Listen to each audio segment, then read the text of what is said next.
Next 9 news में आपका बहुत बहुत स्वागत है। मैं हूं आपके साथ अबरारुल हक रहमानी।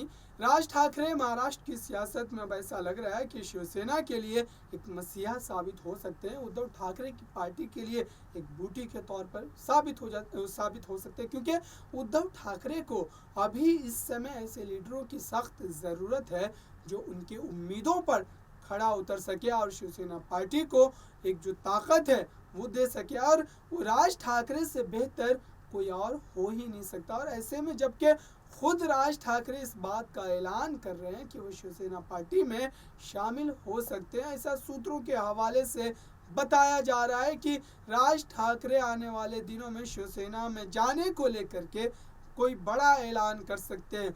जहां जिस तरीके से देवेंद्र फडणवीस ने राज ठाकरे से मुलाकात की, मंत्रिमंडल में शामिल होने का न्योता दिया, लेकिन उसके बावजूद राज ठाकरे उनकी इन तमाम बातों पर अब तक कोई प्रतिक्रिया जो है वो नहीं दी है। और इस बात को लेकर के कहीं ना कहीं अटकलें जो है वो तेज हो गई है कि क्या राज ठाकरे अब ना तो बीजेपी के साथ जाएंगे और न ही एकनाथ शिंदे के साथ अब वो शिवसेना में शामिल हो सकते हैं। शिवसेना में शामिल होने की बात इसलिए भी मजबूती के साथ कही जा सकती है क्योंकि वो अपने प्राथमिक दिनों में, जब उनकी शुरुआती जीवन में राजनीतिक जो उतार चढ़ाव चल रहा था, उस समय वो शिवसेना का ही हिस्सा हुआ करते थे। शिवसेना पार्टी के सदस्य के तौर पर ही उन्होंने राजनीति में अपने कदम जो है वो जमाने शुरू किए थे।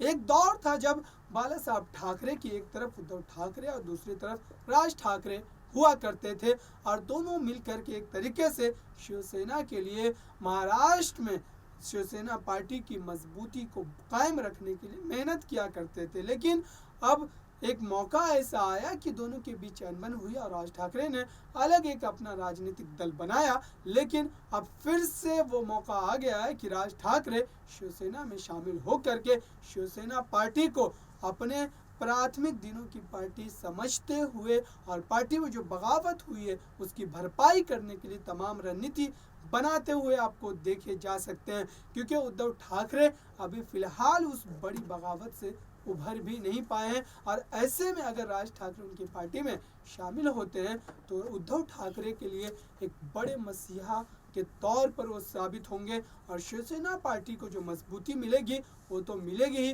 साथ ही आदित्य ठाकरे और राज ठाकरे और तमाम ठाकरे परिवार मिलकर के कहीं ना कहीं महाराष्ट्र में फिर से एक नया सियासी जो एक तरीके से कहें सियासी जो उनका कद है वो बरकरार रख पाएंगे और शरद पवार कांग्रेस जैसी पार्टियों के साथ मिलकर के महाराष्ट्र में फिर से अपनी सत्ता को दोहरा पाएंगे।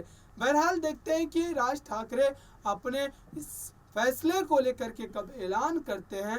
देखते हैं महाराष्ट्र में क्या शिवसेना पार्टी को राज ठाकरे का सहारा मिलता है या फिर नहीं मिल पाता है। फिलहाल के लिए इस रिपोर्ट में इतना ही। देखते रहिए ताज़ा तरीन खबरों के लिए नेक्स्ट 9 न्यूज़ को। धन्यवाद।